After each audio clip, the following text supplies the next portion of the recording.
It's coming up on Christmas soon. No, it just really isn't. It's November. But you know what? What better time is there to talk about creative engineering's old and lost shows? Starting with the Santa Claus Revue, this show was built in 1978 for Santa's Village. It featured 3 stages with elves, a reindeer, and Santa. Surprisingly, the footage that I have of this show is from the 90s. They ended up getting replaced by different animatronics, but this time they weren't built by CEI, and the original elves were left to rot in storage, from what I've heard. In this footage, they're both playing the same show tape. Was the night before Christmas, and all through the house, not a creature was stirring, not even a mouse. And may all your Christmas hats be white. You call that music? Why, you're gonna put him to sleep.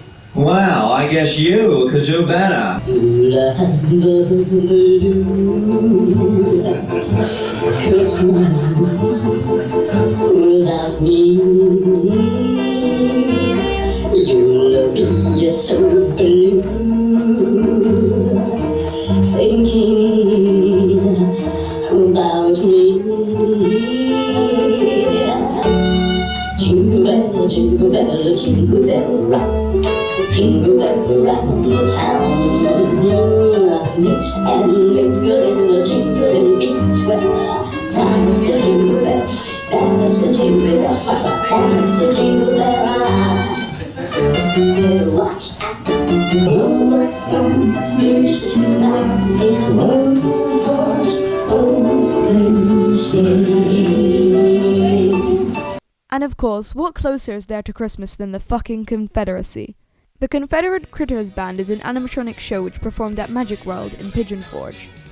There were 3 characters, and each of their names was about 2,000 letters long, so I'm not going to say it here. And you know, they did the usual child-friendly entertainment. They performed mountain music and praised the Confederacy, saying that the South will rise again. Just lovely. Hey, my friend, are the Confederate Critters. And we, my friend, have not forgotten the war. And we, my friend, have not forgotten our southern heritage and traditions. And we, my friends, are still the shadow now shall rise again. The South shall rise again, my friend, the South shall rise again. Oh, we got the war to fight, my friend, we got the war to win. There was also a live actor which contributed to the show. Yes, and this is the Corporal Ulysses S. Smith, Union Army. bad name, Ulysses. Sir, I am familiar with the Union Army.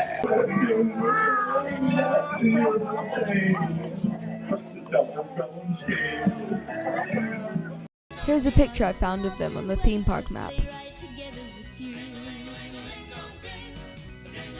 After Magic World shut down, for a while they were rumored to be at a ski resort in Japan, as talked about in this footage. This fucking ski resort that we stayed at, it was like its theme, its theme was it was very inspired by, I guess, American. I don't know when they had bought these animatronics, because we were just me and Sydney were just sitting there and they'd play these songs, right? They'd have these animatronic concerts, and so me and Sydney were just enjoying a nice burger and everything like that. Right. And then this fucking animatronic dog or something just starts bigging up the Confederacy. But they were mistaken for Daniel and the Dixie Diggers, another weird controversial band. Staying here in Rousseau too.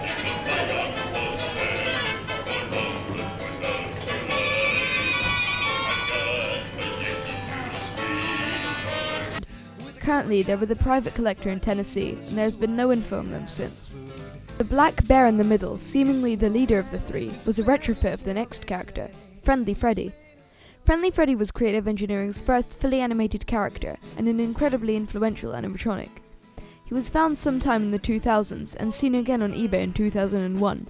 There was another Friendly Freddy at the Gaslight Village amusement, who performed with the Wolfman and Fatz from the Wolfpack 5. This version of him was bought by Jack Turner and is currently in his warehouse awaiting restoration. He used motors from windscreen wipers for his next movements. There's a video of him from the 1970s IAAPA on YouTube. See that a lot of you folks out there are admiring my physique and how well built I am. And you know what? You're absolutely right. I am well built. And in just a few moments... Next up, Dracula was in an attraction called Castle Dracula. In fact, creative engineering made a few characters for this ride. He would roll out of a set of double doors, and he spoke up there. Castle